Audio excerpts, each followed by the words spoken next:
Welcome back to the Deep Dive. Today, we're cutting through the silence and diving headfirst into a crisis that so many people experience, but almost no one talks about.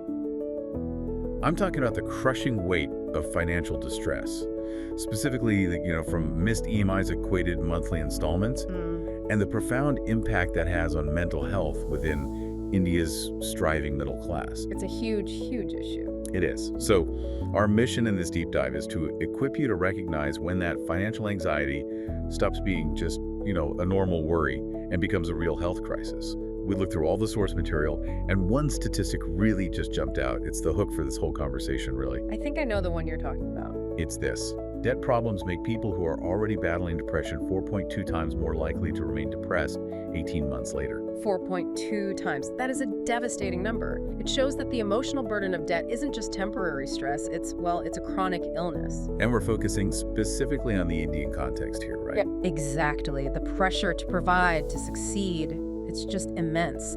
And loans, which are often taken with the best of intentions, a child's education, a family home, they can so quickly turn from a tool into a trap. An inescapable burden. It moves way beyond the money. It becomes this suffocating emotional weight, and you feel powerless. It reminds me of what the Roman philosopher Publius Syrus said. What was that? He said, "Debt is the slavery of the free." The slavery of the free. That's powerful. So what does that look like in practice? We're not talking about literal chains, but what freedoms are actually lost when debt takes over? It's the freedom to choose. That's the first thing to go. The freedom to choose what? Anything. The freedom to say no to overtime, the freedom to look for a better job, or even just the freedom to enjoy an evening with your family without, running those constant mental calculations in your head. Principal, interest, due dates. All of it. When you lose control of your finances, you lose control of your life.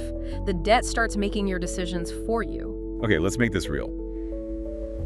There was an anecdote in our sources about a man named Rajesh from Bangalore. And his story felt incredibly familiar. I think anyone listening probably knows a Rajesh.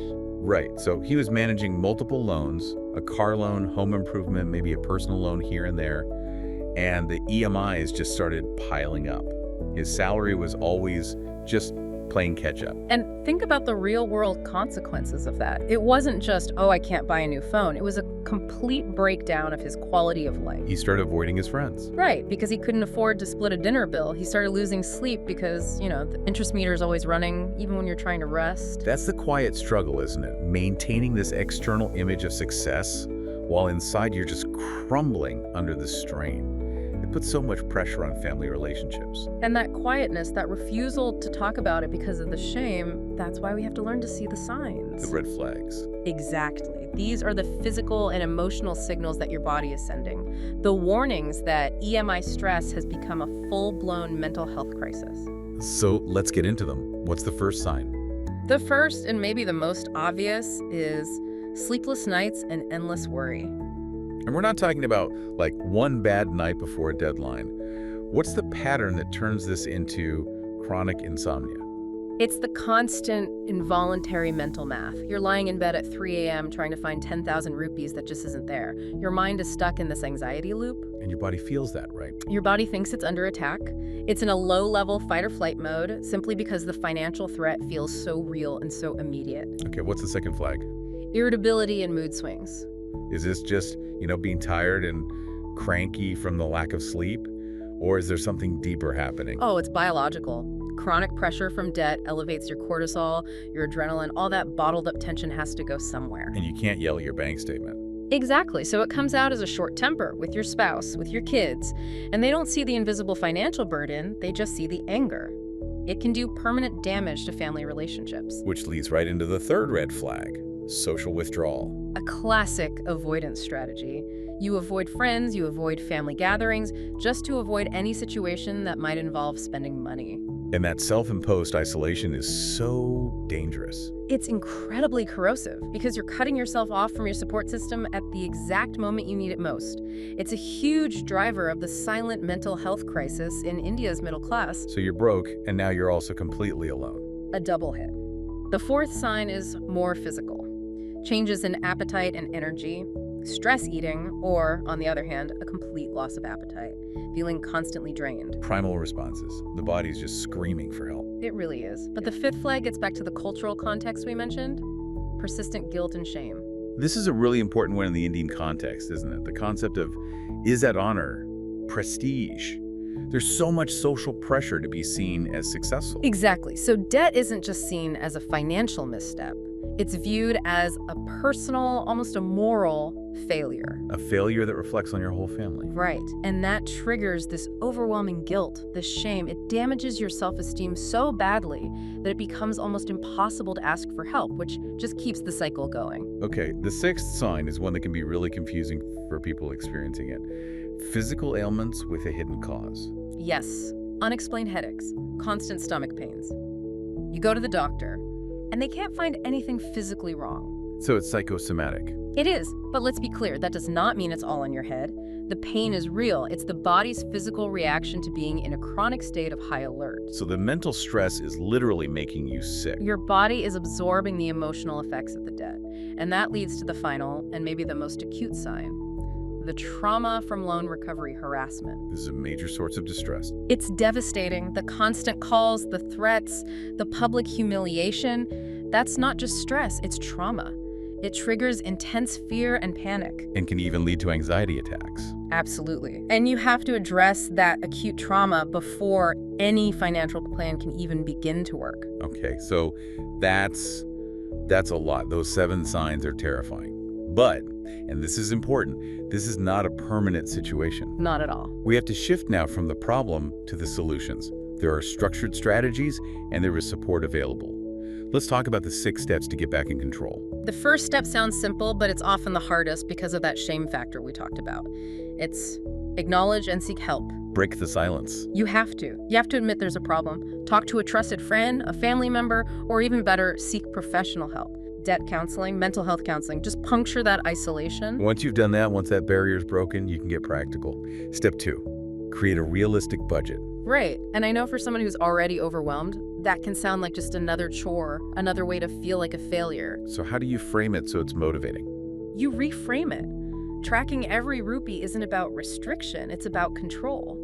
It's about shifting the narrative from debt controls me to I am actively managing my resources. That mental shift is everything. Regaining a sense of agency. Yes. And from there, step 3 is about being proactive. Explore EMI reduction strategies. Don't just wait for the bank to call you with threats. You call them first. You call them. You discuss options, a temporary payment break, maybe loan restructuring. And this is where getting legal or paralegal support can be a game changer. They make sure you get the best possible terms. Okay, that makes sense. Proactivity is key. For step 4, we're talking about strategy. For people with multiple debts, this is crucial. Prioritize your debts using the debt avalanche method. The debt avalanche. I love this method because it's pure math. It's designed to save you the most money and interest. So how does it work? In simple terms. Think of it like fighting wildfires. You go after the biggest one first, you throw every spare rupee you have at the debt with the highest interest rate, while just making minimum payments on everything else. And once that one's gone, you take all the money you were paying on that debt and roll it onto the one with the next highest interest rate. It creates this powerful, this avalanche effect that just wipes out the debt faster than you'd think. stops the most expensive borrowing first. That's smart. Okay, step 5 is about preventing future crises. Build a small emergency fund. This one is so important for mental health. Even a small cushion, just a month of basic expenses, it reduces your stress level exponentially. It gives you breathing room. And it stops you from having to take on more high-interest debt when a surprise cost comes up. That's how you really break the debt cycle. And the final step, number 6, learn about finances. Knowledge really is power here. Using free financial literacy programs to understand how loans and compound interest actually work.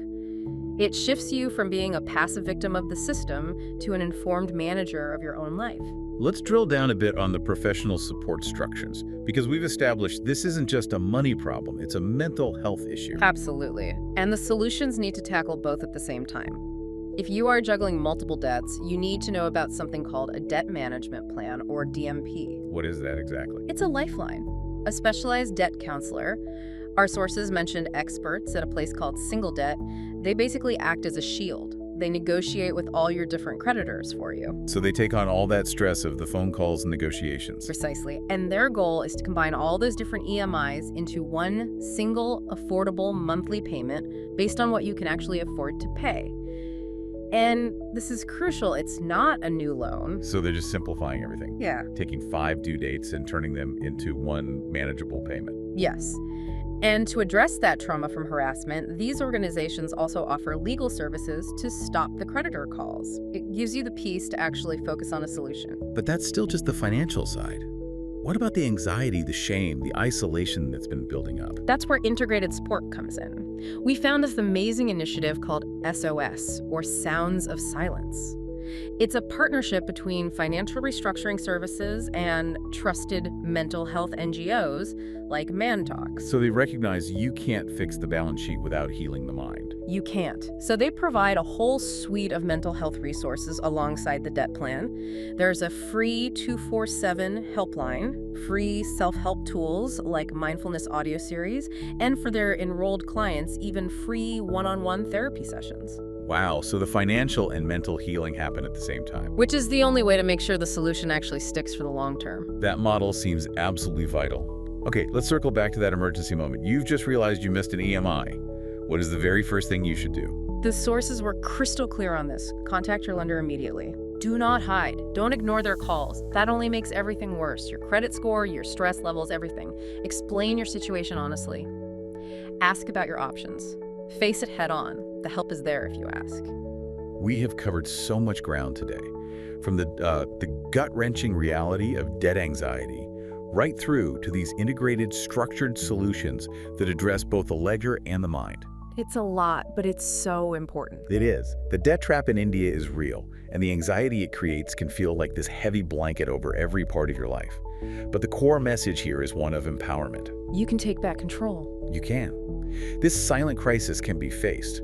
By seeking that integrated support, you can begin to break free. And it's a journey, you know. It's not a race. You deserve a second chance in a life that's free from that suffocating grip. And maybe as a final thought, to connect back to that quote from Cyrus, debt is the slavery of the free. I'd leave you with a question to think about. If that's true, what fundamental parts of your personal freedom are you reclaiming just by taking that first small step of tracking every rupee? Or making that one terrifying phone call, that simple act of facing the problem, that's the first step out of psychological bondage. And that reclamation of yourself is worth all the effort.